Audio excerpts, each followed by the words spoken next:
صلی اللہ علیہ وسلم کا ارشاد گرامی ہے کہ قیامت کے دن جب جنتی جنت میں چلے جائیں گے اور ایمان کی برکت سے اللہ ہمیں بھی نصیب فرمائیں گے، اللہ ایک میدان میں، جس میدان کا نام میدان مزید ہے، اس میدان میں اللہ تمام بہشتیوں کو اور تمام جنتیوں کو اللہ جمع فرمائیں گے، اور فرمایا ہر امتی اپنے اپنے نبی کے قریب ہوگا۔ اور ہم کتنا خوش بخت کہ کلمہ محمد عربی کے صدقہ جنت میں اپنے محبوب کے قریب ہوں گے۔ تو حدیث شریف میں آتا ہے اللہ تمام بہشتیوں سے پوچھیں گے، جنتیوں بہشتیوں مانگو کیا مانگنا ہے، اللہ فرمائیں گے اور پوچھیں گے۔ تو حدیث شریف میں آتا ہے بہشتی کہیں گے کہ اللہ تو ہم سے راضی ہو جا، آپ بھی کہہ دیں اللہ تو ہم سے راضی ہو جا۔ حدیث شریف میں آتا ہے میرے آقا فرماتے ہیں اللہ فرمائے گا بہشتیوں اگر میں راضی نہ ہوتا میں تمہیں جنت کیسے نصیب کرتا، راضی ہوا ہوں تو تمہیں بہشت مرحمت فرمائی ہے، کچھ اور مانگو۔ تو حدیث شریف میں آتا ہے کہ سارے بہشتی علماء کرام کی خدمت میں جائیں گے، علماء کرام کی خدمت میں جائیں گے۔ وقت نہیں ہے ورنہ عرض کرتا، سچی بات ہے آج بھی اگر دین محفوظ ہے، ہمارا ایمان محفوظ ہے، ہمارا عقیدہ توحید محفوظ ہے، عقیدہ ختم نبوت محفوظ ہے، مقام نبوت کی عظمت کا عقیدہ حیات انبیاء آج تک محفوظ ہے، اور 5 وقت مسجد کے مینار سے اللہ اکبر کی صدا موجود ہے، اور ان معصوم بچوں کے سینوں میں قرآن کی امانت موجود ہے، یہ علماء کرام کی برکت سے ہے۔ مولوی کو گالی دینا آسان ہے، سچی بات ہے، اور میں اکثر کہتا ہوں قاری صاحب اس دور کا اگر سب سے بڑا مظلوم ہے تو وہ مولوی ہے، مظلوم ہے تو مولوی ہے۔ دیتے آپ لوگ کیا ہیں؟ پروفیسر کی تنخواہ 2.5 لاکھ، ٹیچر کی تنخواہ 70-80 ہزار، اور قاری نصر اللہ صاحب دامت برکاتہ العالیہ تشریف فرمائیں، آپ بھی بیٹھے ہیں، ہم کیا دیتے ہیں مولوی صاحب 3,000 دیں گے، 5 وقت نماز بھی پڑھاؤ،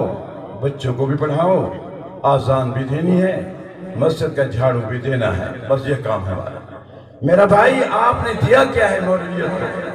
جتنی زکوٰۃ دی ہے وہ آپ پر لازم تھی، عشر آپ پر لازم تھا، اور چرمائے قربانی دینا آپ پر لازم تھا۔ میں تو مولانا عبد المعبود صاحب اکثر عرض کرتا ہوں مولوی اگر یہ آپ کے 4 چیزیں قبول کر لیتا ہے تو مولوی کا احسان ہے، سیدھی بات ہے، مولوی کا احسان ہے۔ اگر مدارس کی محنت اور مولویت نہ ہو تو سچی بات ہے تیرے 3 دن تک جنازے رکھے رہیں گے، امام نہیں ملے گا، جنازے رکھے رہیں۔ جائیے جنرل غازی خان سے آگے بار خان جائیے، لوگوں کو کلمہ بھی نہیں، الہ الہ محمد پاک رسول اللہ۔ قاری نصر اللہ صاحب اللہ آپ کو جزائے خیر نصیب فرمائے، وگرنہ قاری نصر اللہ دامت برکاتہ العالیہ آج بھی چاہتے مکہ مکرمہ میں، حرم مکی میں، مدینہ طیبہ میں، حرم مدنی میں بحیثیت مدرس قرآن پڑھا رہے ہوتے۔ جائیے 1985 میں جب میں پہلے حج پر گیا تو مجھے اللہ نے زیارت نصیب فرمائی قاری عبد المالک صاحب دامت برکاتہ العالیہ کی، باب العمرہ سامنے ہے، پرانا حرم، مطاف سے اٹھتے سامنے مولا مکی صاحب دامت برکاتہ العالیہ بیان فرما رہے ہوتے، آگے باب العمرہ میں جاتے تو قاری عبد المالک صاحب دامت برکاتہ العالیہ بیٹھے ہوتے، میزاب رحمت کے سامنے دیکھتے ہمارے پرمٹ کے مولانا عبدالحق بیٹھے ہوتے، ساتھ حافظ خیر محمد بیٹھے ہوتے، قاری شبیر صاحب بیٹھے ہوتے، ہمارے گاؤں کے نائی حاجی غلام حسین رحمہ اللہ پلر کے ساتھ بیٹھ کر 15-20 کالوں کو بٹھا کر قرآن پڑھا رہے ہوتے۔ علی پور تحصیل کے قاری عبد المالک صاحب علی پور کے ہیں، ہمارے قریب کے ہیں، 5 قراء علماء حرم مکہ میں درس دے رہے ہوتے۔ علی پور والوں آپ کا بھی کوئی نصیب ہے۔ اور قاری نذیر صاحب دامت برکاتہ العالیہ کے والد صاحب رحمہ اللہ کی میں نے زیارت کی، قاری عبد المالک صاحب ہمیں لے گئے اپنے گھر، حضرت جبل کعبہ پر آپ کا گھر تھا، تو جبل کعبہ پر گھر تھا، کچھ دن پہلے گھر کو آگ لگ گئی تھی، ہم وہاں گئے، کھانا کھایا، حضرت کے والد صاحب رحمہ اللہ کی میں نے زیارت کی، تو اس کے بعد جب 19 میں ہم دوبارہ گئے، ان کے بھائی قاری خلیل صاحب رحمہ اللہ میں لے گئے۔ مسجد خیاطہ ہے مکہ مکرمہ میں، آج بھی حضرت قاری عبد المالک صاحب تشریف فرما تھے، تقریباً مسجد کے سارے کونوں میں سینکڑوں عربی طلباء، عجمی طلباء قرآن پڑھ رہے تھے۔ واہ، میں نے کہا قاری عبد المالک، آپ کے ابا کی بھی قبر کو اللہ منور فرمائے، پتہ نہیں کس خطے سے آپ اٹھے، کہاں علی پور اور کہاں بیٹ ماچھی، بیٹ ماچھی، وہاں دریا کے کنارے سے وہ قلندر اٹھا اور جا کر قاری محمد علی مدنی رحمہ اللہ سے پڑھا۔ پھر آج تک، سچی بات ہے، مقام دیکھیے، آج تک مکہ مکرمہ کی دھرتی پر قرآن پڑھانا نصیب ہو رہا ہے۔ لوگوں، قاری رسول اللہ کا آپ پر احسان ہے، مدارس کا آپ پر احسان ہے، ورنہ اس انداز میں تجوید کے ساتھ قرآن کا پڑھنا، کبھی تو لاہور لوگ جاتے تھے، پوچھیں جامع مدنیہ کے اندر قاری عبد الرحمن ریلی رحمۃ اللہ علیہ لاہور جاتے تھے، لوگ ملتان دور کا سفر کرتے تھے۔ آپ کی بستی ماڑا کے اس دیہات میں جہاں آنے کے لیے پکا راستہ بھی نہیں ہے، کچی سڑک لے کر آئے اور قرآن کا منظر آپ کے سامنے ہے، قرآن کا منظر آپ کے سامنے ہے۔ اس لیے یاد رکھنا، ہمارے یہ مدارس، ہماری یہ مساجد، ہمارے یہ تبلیغی مراکز اور ہماری یہ خانقاہیں جن کا تعلق اہل سنت والجماعت علماء دیوبند سے ہے، آج دنیا مانتی ہے، تمام مسالک مانتے ہیں، تمام طبقات مانتے ہیں کہ اب بھی اگر اس پاکستان کی دھرتی پر مدارس کا وجود ہے، قرآن کا بقا ہے، حدیث کی درس و تدریس چل رہی ہے، ختم نبوت کو محفوظ کیا ہوا ہے، ہر ایوان، ہر مرکز میں ان کا تعلق اکابر اہل سنت والجماعت علماء دیوبند سے ہے۔ دعا کریں اللہ موت تک ان مدرسوں سے تعلق نصیب فرما دے۔ آخری نسخہ دے دوں، مولوی ہو کر، شیخ الحدیث ہو کر، صوفی ہو کر، تبلیغی ہو کر، اگر علماء کو تو نے زبان کھول کر کوئی بد زبانی کی، علماء کی غیبت کی، میرے مدرسے کے مہمانوں کی، اللہ کے مہمانوں کی غیبت کی، اللہ کی قسم تیری نسل میں دین نہیں آئے گا۔ عالم ہو، شیخ الحدیث ہو، صوفی ہو، تبلیغی ہو، علماء کا گلہ کرے، میں تو کہتا ہوں کہ وہم آتا ہے کہ ایمان کی موت بھی نہیں آئے گی، کیا کرنا۔ مولانا، میں اکثر عرض کرتا ہوں، اتنا پرندہ بھی، اتنا پکھی بھی،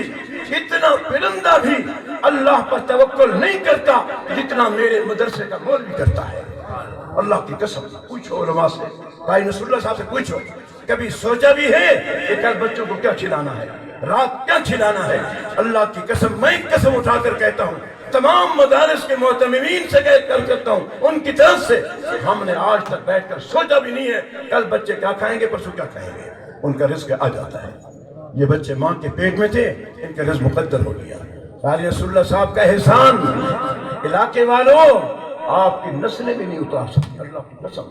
آپ کی نسلیں نہیں اتار۔ اس استعداد کا آدمی اور اس علم کا آدمی، تجوید کے اس ملک کا آدمی جس دھرتی پر جائے ادارہ بنا کر بیٹھے، دنیا چومے گی۔ تو اس لیے اپنے اکابر کی قدر کیا کرو۔ اور آگے عرض کر دوں آخری بات، ان پڑھ ہو کر، سچی بات ہے، تجربہ ہے، مولانا مشاہدہ ہے، ان پڑھ ہے، ناظرہ قرآن نہیں آتا۔ راز دے رہا ہوں، کبھی چپ کے آ کر ہمارے اس مدرسے کے، کسی مدرسے کے معصوم طلباء کا چھپ کر کبھی جوتا تو سیدھا کر لے، اللہ کی قسم راز دے رہا ہوں، کبھی مدرسے میں آ کر میرے ان معصوم طلباء کا جوتا تو سیدھا کر لے۔ قاری صاحب، اللہ کی قسم، تیری نسل میں شیخ الحدیث پیدا ہوں، تیری نسل میں علماء پیدا ہوں، تو یاد رکھیے فتنے کا دور ہے۔ میرا بیٹا کالج جائے، یونیورسٹی جائے، ڈاکٹر بنے، انجینئر بنے، پروفیسر بنے، اللہ کی قسم تیری قبر پر فاتحہ وہ پڑھے گا جس کو تو نے قاری نصر اللہ کے حوالے کیا۔ تیری قبر پر ہاتھ اٹھا کر دعا وہ مانگے گا جس کو تو نے حافظ قرآن بنایا۔ تیرا پروفیسر، ڈاکٹر، انجینئر، مالدار بچہ جس کو تو نے دین سے محروم رکھا، تیری قبر پر آ کر ہاتھ اٹھا کر دعا بھی نہیں مانگے گا، تیری قبر پر بھی نہیں آئے گا۔ خدا کی قسم، ان علماء کو اللہ جزائے وافر نصیب فرمائے۔ قاری نصر اللہ صاحب آپ کی نسبت آج بھی مکہ مکرمہ کی دھرتی سے ہے، جہاں میرے شیخ عبدالمالک دامت برکاتہ العالیہ وہاں خیاط و مسجد میں بیٹھ کر ہزاروں حفاظ تیار کر رہے ہیں۔ ہمارے ان مدرسوں کی نسبت اللہ کی قسم مدینہ طیبہ سے ہے، مکہ مکرمہ سے ہے۔ دعا کریں اللہ موت تک ان علماء کی محبت نصیب فرمائے اور ہمارے اس ادارے کو اللہ قیامت کی صبح تک آباد فرمائے۔